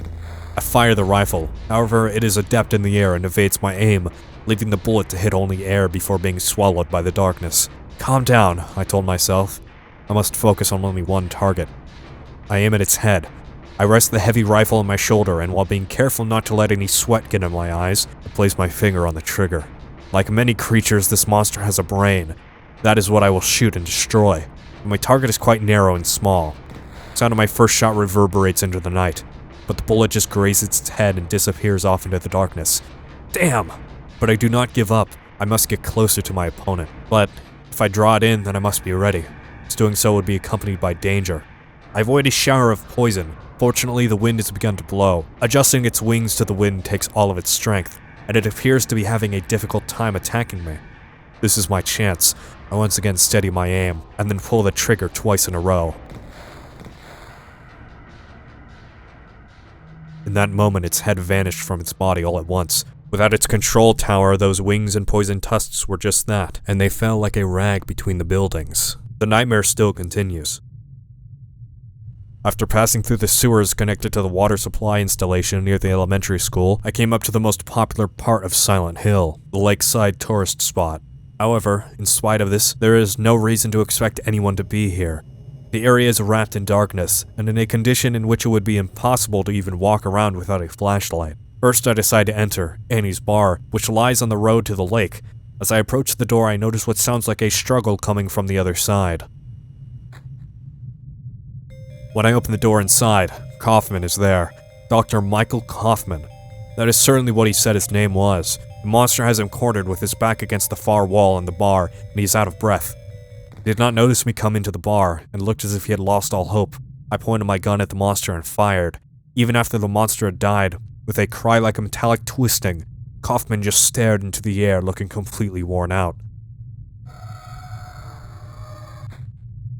Are you okay? As I spoke to him, he weakly stood up, brushed his pants twice, and then slowly looked down toward me. Yeah, I guess so, but I'm beat. I thought I was a goner there. So, how'd it go? Did you find any way out? No, not yet. How about you? Zip. But it's too soon to give up. This craziness can't go on forever. A military rescue squad should be here at any time now. If they come through the town, we're home free. He looked at the darkness outside the window and clenched his fists. I hope so, I say. I better get going. This isn't the time to stand around flapping our gums. He fixed his collar and then began to walk out towards the door. He walked as if he were incredibly hungry. We reached the door. I asked him the question that had been on my mind for quite some time. Kaufmann, do you know this girl? His hand, which he had placed on the doorknob, paused for a moment, and then he looked back at me. I held the picture of Alessa in my hand. Upon seeing it, a look of horror appears in Kaufmann's face, and he freezes. You, just who in the hell are you? I was unable to understand the meaning of his question. In the next moment, Kaufmann turned and left the room as if he were sucked through the door. Dr. Michael Kaufmann. He definitely has some secret. While I'm not sure whether it is connected to me rescuing Cheryl or not, he knows the main reason why this town has undergone a transformation. I followed him so that he did not notice me. He races through the dark alleys. Perhaps it is because he is familiar with the geography here. The sound of the harsh wind blowing down from the mountain as it cuts through the eaves of the buildings hides my footsteps and my presence. I continued to carefully tail him, making sure not to lose sight. Finally, his small figure opened the door of a certain building, and he disappeared inside. He went into a motel, but not into one of the guest rooms. The door he went through is one that is off limits to outsiders, and only for use by employees. I press down on my heart, which feels like it's going to explode, open the door that Kaufmann just used, and head inside. Inside, ancient dust is everywhere, and the room reeks of mildew. It looks to be a garage. Oil, sprayer, tires, and such have been placed on a dirty metal shelf. Odd. Kaufmann is nowhere to be found. There's only one other door in the room, and it is slightly open. He must have went through there into another room. However, I did not go after him right away. Instead, my attention turned to the motorcycle near the wall, and I stopped. The gas tank of the motorcycle differs from the rest of it, as it is oddly clean and shiny. The motorcycle is so covered in rust that it is not possible to even distinguish what color it is, but I get the feeling that the gas tank area alone has been fiddled with by someone. I tried gently opening the gas tank. Inside the gas tank, there is a black vinyl bag that is protecting a small glass bottle. At that moment I was about to reach out to it, a familiar voice stopped me. Give me that! When I turned, Kaufmann was just glaring at me, his face white with anger, his fists clenched and shaking with rage. What is this? That's none of your damn business. Instead of messing with that, how about coming up with a way of getting out of here? You shouldn't be hanging around here, goofing off. What do you think you're doing? You want to get yourself killed? Get out of here! Even if he had not said that, I understood. I didn't know just how important this small bottle was to him, but I didn't think that it would help me to find Cheryl, so I gave it to him. Okay, take it easy. Unless you want to die, keep your mind on business. Got it? Saying that, Kaufmann acts calm and leaves the garage. I think, that guy's gotta be involved with the local drug racket. Man, was he pissed. And in such a rush too. Was probably dope in the bottle. Anyways, better let him do as he pleases. There's more than my life at stake. I then realize that I'm wasting time, and immediately leave the hotel. I check the map, and then head to the greatest part of this sightseeing area, the lakeside. My visible breath brushes by my cheeks, drifting in the air as if to mark my trail, and then finally becoming one with the air around it.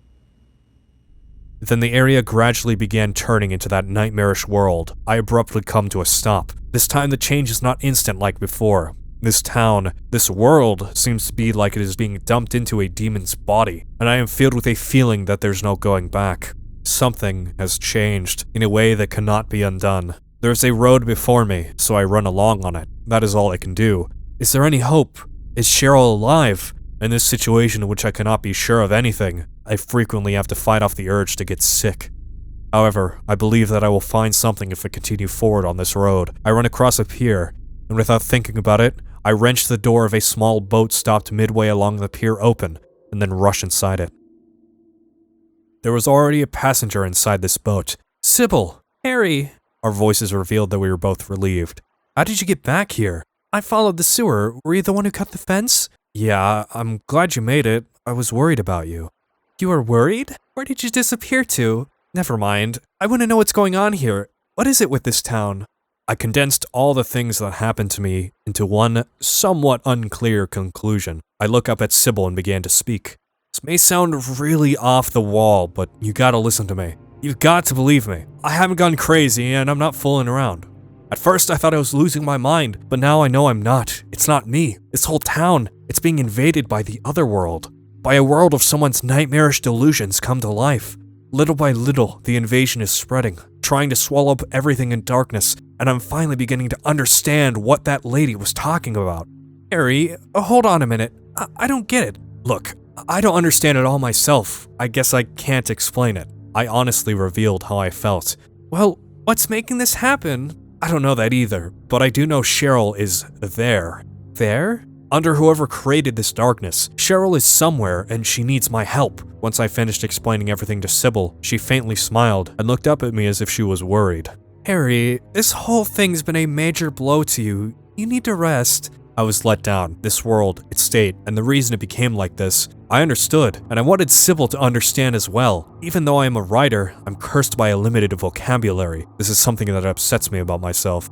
Sybil, As I was speaking, the door slowly opened and I could see someone enter the room. It was not a monster, but a human. The demon is awakening, spreading those wings. Dahlia Gillespie. Was it not as I said? I see it all, now. Yes, everything. Hungry for sacrifice, the demon will swallow up the land. I knew this day would come, and what's more, the task is almost finished.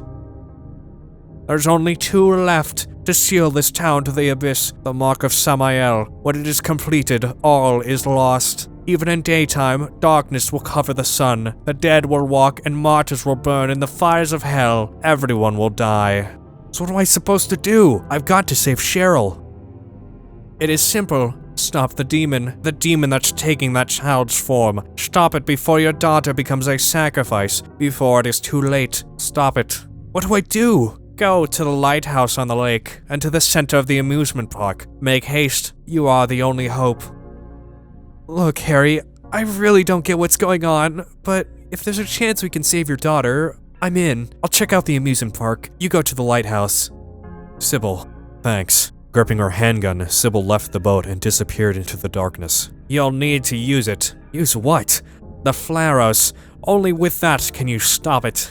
Wait, the Flaros. I check inside my pockets. That 4-sided object. Does Sybil have such an object as well? No, that is not likely. If she did, then she probably would have been able to understand my story a little better. I consider chasing after Sybil. However, my true goal is rescuing my daughter, and Sybil, with the same goal, is risking her life as she heads towards the amusement park. I think I should believe in Sybil. No, maybe it is merely my selfishness telling myself that. My destination is the lighthouse that is not far from here. To run there is my mission and my fate. I entered the lighthouse and then ascended a spiral staircase to arrive at the roof, and then I could not believe my eyes. A giant crest is present on the floor I'm standing on. The mark of Samael. That is what Dahlia called it. She said I must not let it be completed, that this town is gradually being eroded away by this crest.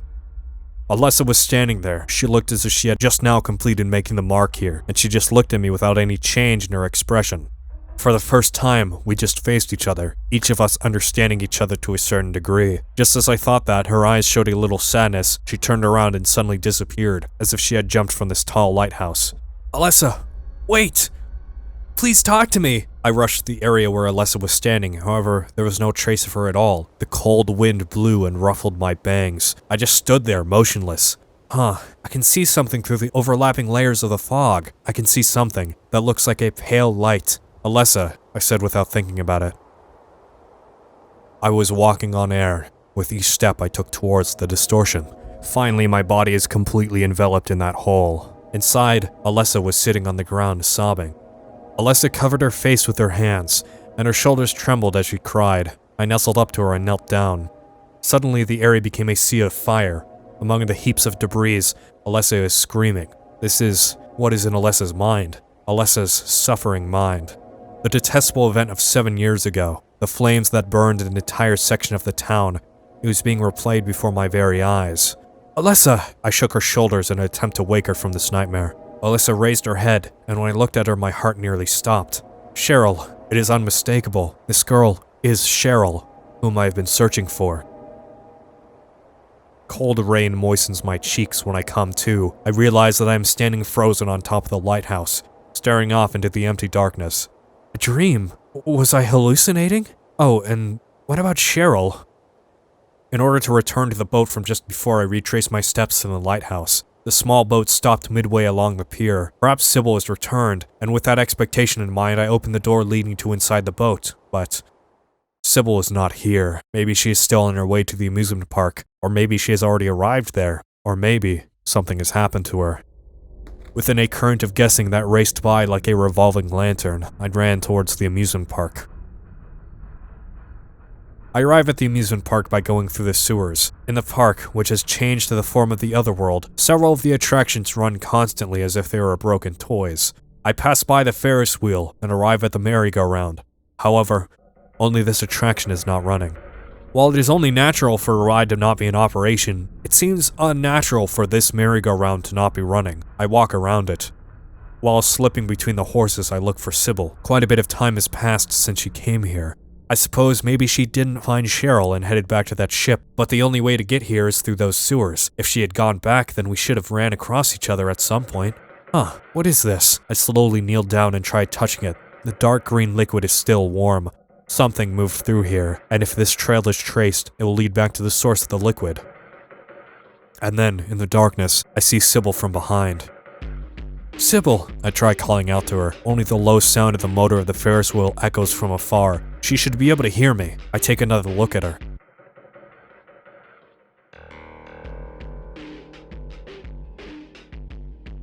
She slowly stood up from the wheelchair. Odd. I do not see the brave attitude that was present in her just before. She walks as if something has trained the life out of her, like she is wandering about for no reason. I approach her and call out to her once more. As I do this, Sybil staggers as she slowly turns and confirms my presence. And then, as if I am watching her in slow motion, she raises her right arm until it is parallel with the ground, and then a bullet fires from the handgun that she is holding. Sybil! It's me! It's Harry! The bullet grazes my shoulder, and with a discordant metallic sound, hits one of the wooden horses. She is coming towards me. Her eyes no longer appear to be human. The eerie red color of her eyes does not make it look like her life force has been drained, but instead, it makes it appear as if she has been possessed by some evil being. I was too late, I think. Her heart has been devoured by someone. No, by Alessa. What is there is no longer Sybil, just an alter ego of Alessa that is using Sybil's body.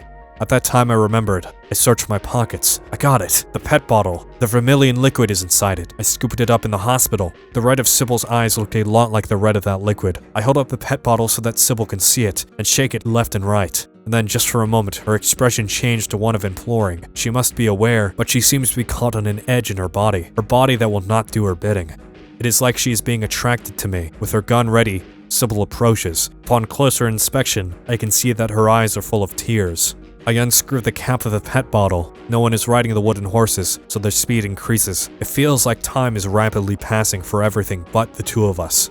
At the same time as the hammer falls in Sybil's gun with a click, I sprinkle the liquid in the pet bottle on Sybil without leaving a drop inside.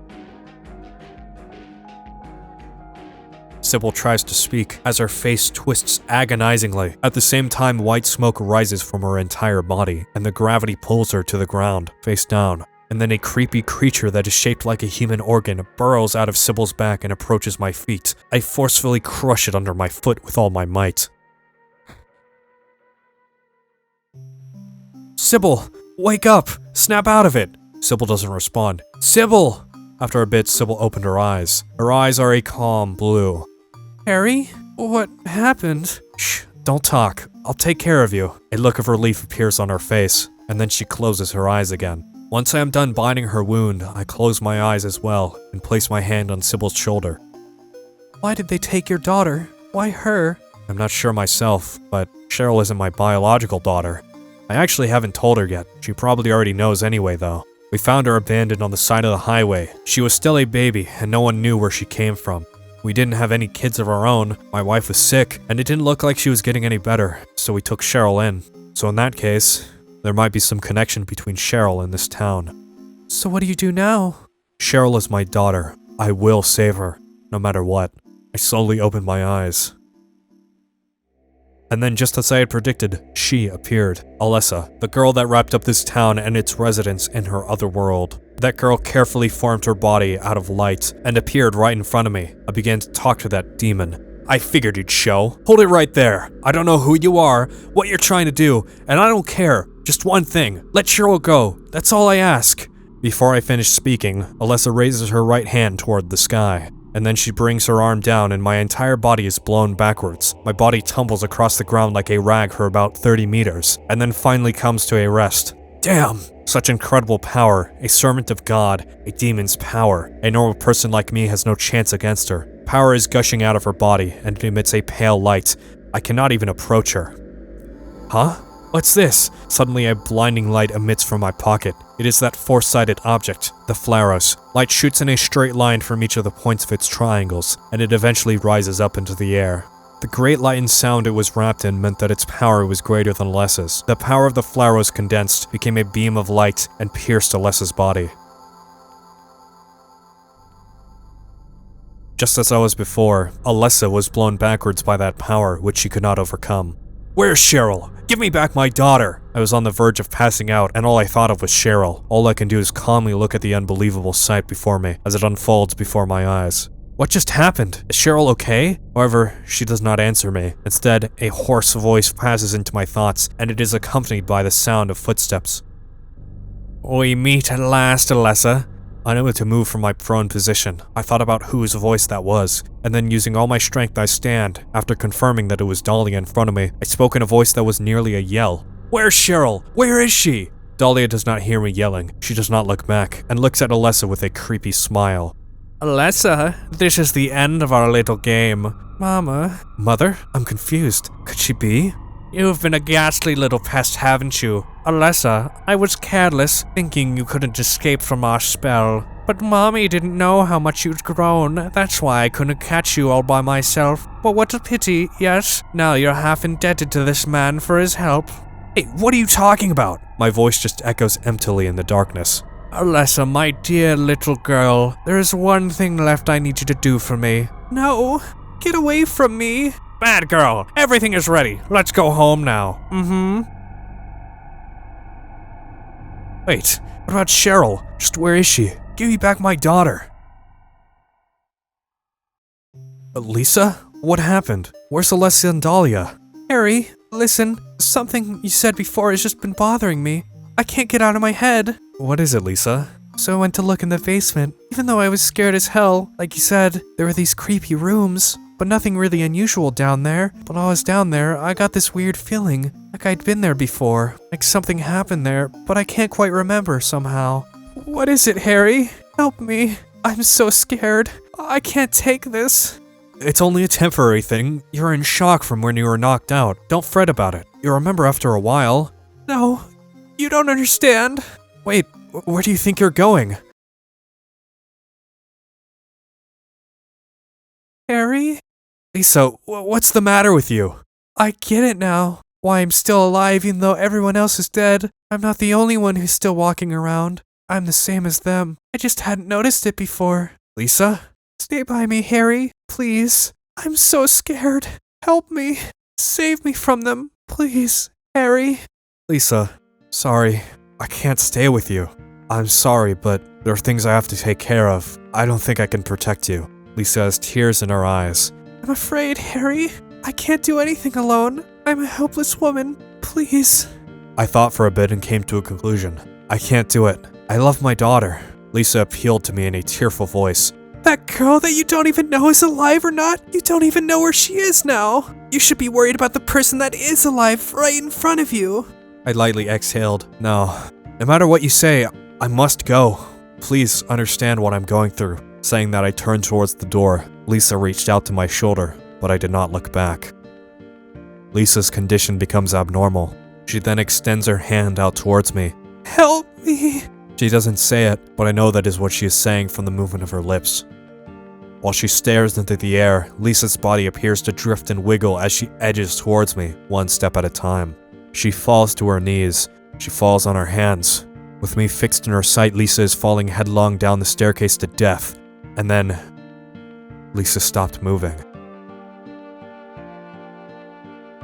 With Lisa now no more than a doll in front of me, once again notice that I am inside the hospital, a place which is wrapped in an evil atmosphere that I have never seen the likes of.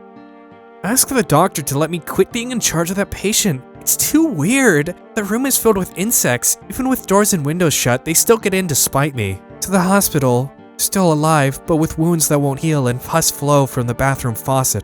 I try to stop it, but it won't turn off. Feeling bad. Need to throw up, but nothing comes out. Vomiting only bile. Need drug. Told the doctor I quit. Won't work at that hospital anymore. Someone help me. The pocket radio continues to make noise. The raging of the unknown things around me rocks my eardrums. Those monsters which always approach shortly after I use my flashlight. It was all I could do to intimidate them with my gun while running away. After running for a bit, I realized that I'm no longer in the original hospital. I have no way of knowing where here is. Bridging the gap of my faint consciousness, I move from place to place. I'm being moved by someone. Maybe that is the best way to think about it. Or maybe I'm just painfully wandering around inside my own nightmare. I cannot tell at all. I can only trust my senses and rely on my own judgment. And then I raise my head. A straight corridor extends from where I'm standing. As I slowly walk forward, the door seems to call out to me, and so I approach. Boom! Suddenly the wall of the room creaks with a blast, and then the floor I was standing on begins to rapidly descend along with the rest of the room. I felt like I would begin floating in air, so I used my arms to brace myself, and then passed out. Someone is talking. It hurts. My whole body hurts. When I come to, I find that I'm lying on the floor of a classroom in the elementary school. My body is spread across the floor. I can hear someone talking. I cannot make out what they are saying very well. As I lie on my back, I can see who is talking. I cannot believe my eyes. Over there I see Dahlia and Alessa. They look like ghosts, and I can see through their bodies. No, I don't want to. Do what Mommy tells you now. I just want you to lend me a teeny bit of your power, that's all. No, I don't want to. It will make everybody happy, and it's for your own good, too. Oh, but Mommy, I just want to be with you. Just the two of us, please, understand? Oh yes, I see. Maybe I have been wrong.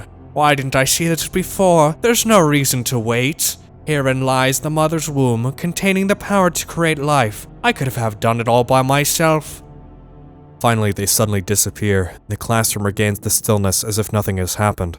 I got on my knees, stood up, and looked around my surroundings. Chairs and desks were arranged in order. Using them as support, I unsteadily walk towards the exit. At the moment I place my hand on the wooden sliding door, it opens with great force as if it had a mind of its own. Then the large flow of air coming from beyond thrusts me into a dark space.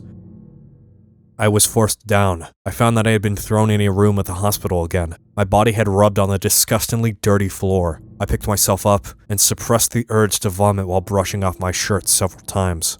A video cassette recorder has been installed here, and it looks like it can be used. I insert the tape that I had picked up at some point into it, and timidly press the play button.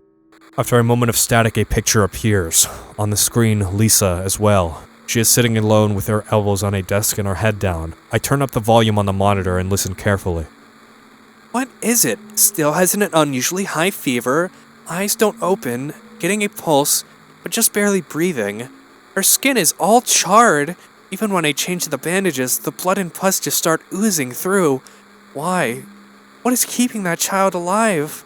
I can't stand it any longer. I won't tell a soul, I promise, so please. And then the screen goes black. The tape was ejected as if it were something dirty being spit out. It fell to the floor and broke with a crash. There's no doubt. Someone is eating away at my consciousness. The magnetic tape extends out of the fallen videocassette and wraps around my legs. I try to get away, but the tentacles of tape get around my neck and begin to tighten. With both hands, I try as hard as I can to tear the tape away that is twisted around my neck, but I am halfway pressing out, and so my hands do not have the strength to do so. In the light that is reaching my pupils, I can faintly detect what appears to be human figures.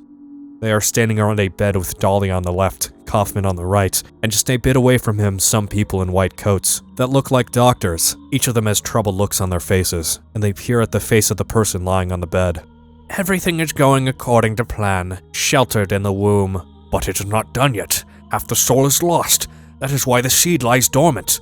And what soul remains captured in that husk is buried deep down in the subconscious. Are you trying to say it won't work? That wasn't our agreement. No, these are just stalling tactics. If we lend a hand, we will be able to get power. Never fear, the promise shall not be broken.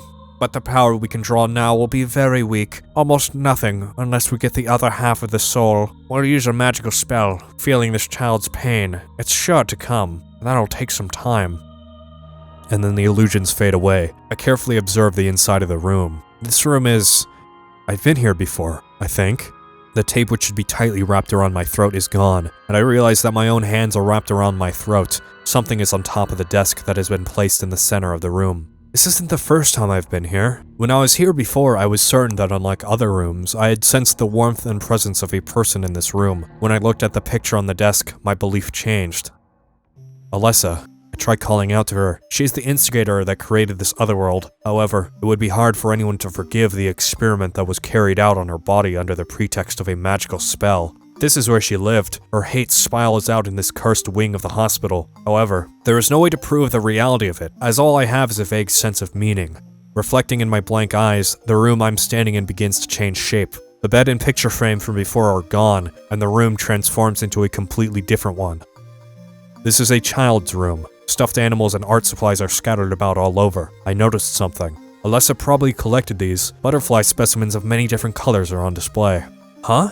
I think I just saw something flash. I found a key. This key invites me. Had I not been very careful, I would not have found it, as it was hidden behind one of the butterflies. There is a door in front of me as I approach it. It seems to edge up on me. As I extend my hand to the knob, the door makes a light tapping sound and begins opening as if inviting me into the heart of something evil.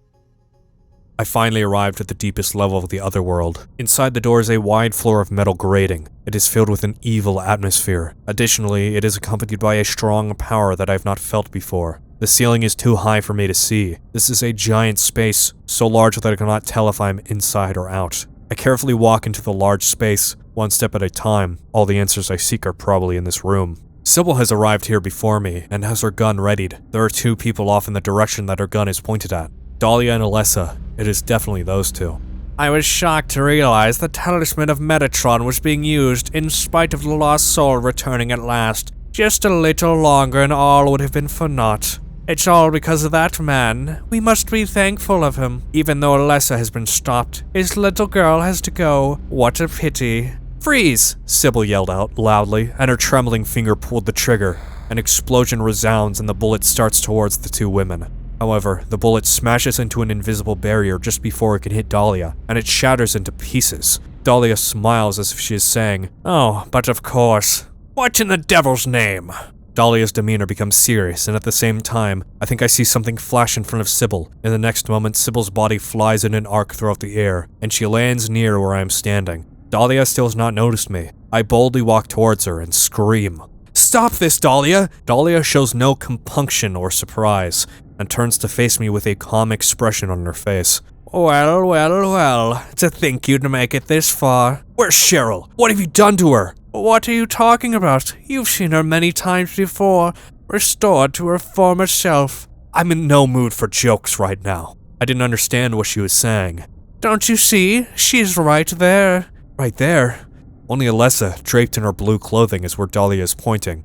That's absurd. You're the only one who thinks so. Why? Why are you doing this? It's been a long 7 years. For the 7 years since that terrible day, Alessa has been kept alive, suffering a fate worse than death. Alessa has been trapped in an endless nightmare from which she never awakens. She has been nurtured by the nightmare, waiting for the day to be born. That day has finally come. The time is nigh. Everyone will be released from pain and suffering. Only salvation is at hand. This is the day of reckoning, when all our sorrows will be washed away. When we return to the true paradise, my daughter will be the mother of God. At about the exact time I began to speak, another voice drowned mine out. Quit screwing around! Return things to how they were before!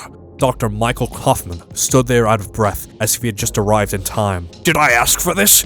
Nobody uses me. You won't get away with this. Your role is over. We don't need you anymore. What do you think you can accomplish by coming here? A smile appears on Kaufmann's face, and he reaches into his pocket. My, aren't we getting a bit cocky? Bet you can't see this and keep your cool. The item that Kaufmann pulled out in his pocket. It is definitely the small bottle that I found in the gas tank of the motorcycle that was in that garage somewhere. Agrophotis! I thought I got rid of all that. All I had to do was plant it somewhere for you to find. You all, well, it's kept you busy. Ha! You're easy. And there's more where this came from. Stop it! Kaufmann throws the small bottle at Alessa. All four of us watch the bottle fly into a beautiful parabola, our eyes fixed on the sacred liquid within. There is tension. Although she is normally calm and composed, that drug is enough to frighten Dahlia. That small bottle hit a part of Alessa's body and shattered into pieces, soaking Alessa uncomfortably with the red liquid that was inside. Dahlia looks completely emaciated as she watches the whole thing. However, not me, nor anyone could have predicted the situation that came out of that event.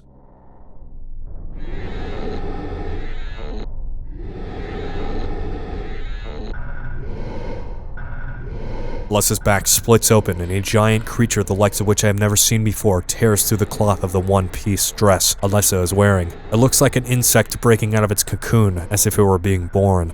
It has large wings and a head like a bull, and with its green muscles swelling it rose up and out of its mother's body, and then it let out an earth-shakingly brutal evil cry and looked down at us. Huh? What the? I yell out, not addressing anyone in particular. What on earth? That's not what's supposed to. Kaufmann just stands there in utter amazement, as the events unfold unlike how he had expected. It's awakening. It's awake. Now no one can interfere. Dahlia, in a fit of insanity, had a feeling that could not be described as pleasant or angry. Cheryl! I call my daughter's name one more time. Give up! That person no longer exists. This is a god, descended among us to reach out and save us. I creep up to Alessa, the mother's body that has been cast off, and there I see Cheryl, about to fade away as always. Thank you. Goodbye. I am certain that is what she said to me. Cheryl? This can't be. You can't leave me like this. Cheryl is already beginning to run away from me. This can't be happening. Cheryl? Cheryl! I yell out. The figure of my daughter, who I have been searching for, gradually dissolves into the darkness, just like the figure I saw when I first arrived in Silent Hill. Cheryl! Wait! Then electricity overflowed from the entire body of the creature that was born from Alessa. It divided into several lightning bolts, which struck above my head. I run about trying to escape. However, that band of electricity follows me, and constantly appears in front of me. I have begun to sweat, and it is getting in my eyes. If I keep running about like this, then I'll be beaten. I vaguely think, even if it means that Cheryl will not come back, by killing this conceptually evil creature, the situation will clearly improve for the better. I ready my weapon. During the short time between the lightning strikes, I fire many bullets into the creature's body. During that short time from when it spreads its large wings and becomes ready to strike, I don't even think about ceasing my attack. Cheryl's smile flashes through the back of my mind. What was it that she wanted when we decided to travel to Silent Hill? You were the one to suggest it, right, Cheryl? Were you called here? Or did you wish to come here out of your own will? Cheryl, I loved you more than anyone, and I still do even now. That is the truth. However, I must bury this creature. I must make up for the sins that Cheryl took from me. And then, when the final bullet penetrated its body, it lost the means to keep its body together, and finally its pieces fell apart and dissolved into the darkness. It was completely gone. The large space begins to shake heavily. A loud, horrifying noise arises up from below, and with it my existence is thrown from dimension to dimension. I feel pain just being there. Fire has broken out in various places in the area, and I can tell that this space as well as the entire town are on the verge of collapsing. Alessa lies on her stomach in the center of the space, and she shows no sign of moving from there. She is just protecting her entire body in a bird-like manner. She desperately holds out the new life that is just below her abdomen towards me. I run over to Alessa. A pained expression rises on her face as she hands the newborn baby to me. The hellfires burn with force and spread around. My life is threatened. There's not enough time left to try and rescue Alessa from here. I hold the baby she gave me tightly to my chest and begin to run from this twisting space in search of somewhere safe. Sybil, who is unconscious, regains consciousness and begins to run behind me to escape from the pit of this mad world. I look back at Sybil, and then I saw that the largest ball of flames up to this point was closing in behind her. Watch out! The great fireball, which was more than enough to completely burn both of our bodies, stopped just above Sybil as she stood holding her head in her hands. Time has stopped. The small sparks and bits of concrete debris were all frozen in midair. I was at a loss for words. Alessa holds both her hands high up into the air as if she is supporting the falling wreckage, and her face twists in agony. Alessa and I gazed at each other for a moment. A tear travels down her precious cheek in a single line. Hurry and escape. Exerting the last of her power, Alessa stopped time to save me, Sybil, and the baby in my arms. Alessa, understood. You won't let your volition go in vain. I make a sign to Sybil with my eyes and then return my gaze forward. And then I began to run with all my might. I do not look back. Why did Alessa trust me with this small life born from her at the end to me? I have no idea. But I have a feeling that I am obligated to raise this child. Behind me an explosion occurs. I run. All I can do is continue to run. Without looking back, I move forward towards the ray of light that I have a faint glimpse of. The end. And that was the Silent Hill visual novel. Like I said, pretty scuffed translation. I had a hard time narrating some of the lines that were completely broken English live, but pretty good, I think. I enjoyed this quite a bit. I think it's a very neat adaptation of Silent Hill, even though it's quite scuffed. Not even the translation. I mean, the game itself, the FMVs are so choppy, so pixelated. Some of the character portraits don't work. I mean, that's probably the English patch messing things up. But overall, it has charm. So I apologize for some of my scuffed reading. Trying to narrate a broken sentence midway through and then restructure it into a way it makes sense was kind of difficult. And without doing a heap load of retakes, that was about all I could do. And as you can see, you also unlock cards for some reason. I think maybe, I don't know if there's a rhyme or reason to the cards you unlock. It could be the creatures you successfully kill or the puzzles you do fast enough. But there is one more thing. This is not all to the Silent Hill visual novel. In fact, I did it wrong. How do I do this? There is, in fact, a unique part of this game that is Sybil's story. Now, I haven't actually played through this part before narrating, but surprise, this is going to be a two-parter. So not only was this an hour and a half long, there's more. So maybe give me a month, maybe. Yeah, that's it.